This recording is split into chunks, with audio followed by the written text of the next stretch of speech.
क्या यहाँ पर गेंद को कंट्रोल कर पाएंगे माइंड्रूस एक गोल में सिर्फ दो स्ट्राइकर को यहाँ पर बुलाया गया माइंड्रूस और साधु को यहाँ पर बुलाया गया इसको लेके पास ऑप्शन में है लगभग लेकिन बहुत कर गया टॉपिंग शुरू में और यहाँ पर लगता है नौजवान खिलाड़ी उनके पास वो टैलेंट है और इस स्किल का जो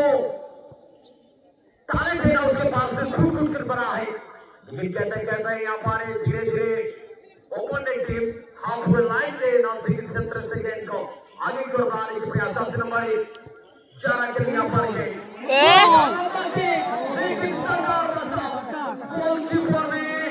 आसान करके दिखाया यहाँ पर आसान नहीं था लेकिन आसान करके दिखाया चौथा अटेम्प्ट लेकिन चौथा अटेम्प्ट में निश्चित रूप से निराश किया टीम पिल्सू एफसी को बिल्कुल भाई अरे बस और